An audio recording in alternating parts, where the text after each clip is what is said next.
Hello viewers, আশা করি সকলে ভালো আছেন। তো আজকে আমরা একটি নতুন পদ্ধতি শিখতে যাচ্ছি। পদ্ধতিটি হলো কিভাবে আমরা একটি ফেসবুক পেজ ডিলিট করব। তো ফেসবুক পেজটি ডিলিট করার জন্য অবশ্যই আমাদের ফেসবুকের অফিসিয়াল অ্যাপসটি লাগবে। তো আমাদের অফিসিয়াল অ্যাপসটি না থাকলে প্লে স্টোর থেকে ইনস্টল করে নিতে হবে। তো প্রথমে ফেসবুক অফিসিয়াল অ্যাপসটিতে ঢুকে তো দেখতে পাচ্ছেন এটা আমার হলো প্রোফাইল দেওয়া আছে। তো এখানে উপরে প্রোফাইলের উপর ক্লিক করে এখানে যে পেজটি আছে ওই পেজটিতে লগ ইন করতে হবে। তো কিছুক্ষণ লোড নেওয়ার পর পেজটি লগ ইন হলে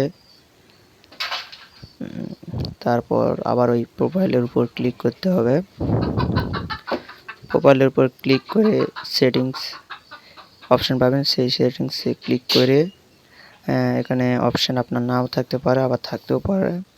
তো যাই হোক, আজকে আমি আপনাকে শিখে দেব। তো একটু নিচের দিকে আসলে এখানে দেখতে পাবেন অ্যাক্সেস অ্যান্ড কন্ট্রোল। তো এখানে একবার চাপ দেবেন। কিছুক্ষণ লোড হওয়ার পর এক অপশন আসবে, তো অপশনটাতে আরেকবার চাপ দিতে হবে। তো এখানে আছে একটা হলো ডিএক্টিভ পেজ একটি এবং হলো ডিলিট পেজ। ডিএক্টিভটি করলে এটা কিছুদিনের জন্য আপনার পেজটি অদৃশ্য হয়ে যাবে, আর ডিলিট পেজ করলে এটি একেবারে ডিলিট হয়ে যাবে। তো আমরা পেজটি ডিলিট করব, এই জন্য ডিলিট পেজটি সিলেক্ট করে কন্টিনিউ করব। এখানে দেখাচ্ছে যে আপনি কোন কারণ দিতে চান নাকি, যে এই কারণে আমি পেজটিকে ডিলিট করব। আর যদি কোনো কারণ না দিতে চান তাহলে আবার কন্টিনিউতে ট্যাপ দেবেন। তো এখানে বিভিন্ন অপশন আছে আপনার পেজ সম্পর্কে। এখানে আবার দ্বিতীয় অপশনটি, এখানে আপনার পেজের কোনো ফটো বা ভিডিও যদি ডাউনলোড করতে চান ওখানে ডাউনলোড করতে পারেন, আর যদি না করতে চান তাহলে আবার সেই কন্টিনিউ টিপ দিয়ে পরবর্তীতে যাবেন। এখানে আপনার যে ফেসবুক আইডি দিয়ে পেজটি খোলা আছে সেটি পাসওয়ার্ড দিতে হবে। তো আমি এখানে পাসওয়ার্ড বলে দিচ্ছি।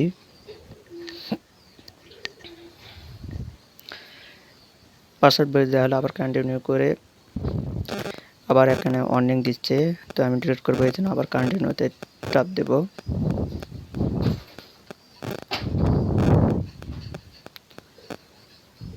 তো এখানে দেখতে পাচ্ছ আমার পেজটি এখানে শো করতেছে। পেজটি ডিলিট করতে আবার ডিলিট পেজ এখানে ট্যাপ দেব, তাহলেই আপনার পেজটি ডিলিট হয়ে যাবে। দেখতে পেলেন যে আমার পেজটি এখানে ডিলিট হয়ে গেল। তো যাই হোক, যারা পেজ ডিলিট করতে পারেন না এভাবে পেজ আপনারা ডিলিট করতে পারবেন, কোনো সমস্যা নেই। আর যদি কোনো সমস্যা হয়ে থাকে তাহলে অবশ্যই কমেন্ট করে জানাবেন, সমস্যা নেই। আর এ ধরনের ভিডিও পেতে আমাদের চ্যানেলটিকে সাবস্ক্রাইব করে পাশে থাকুন, যাতে এরকম টিপস ভিডিও সর্বপ্রথম আপনাদের কাছে পৌঁছায়। ধন্যবাদ।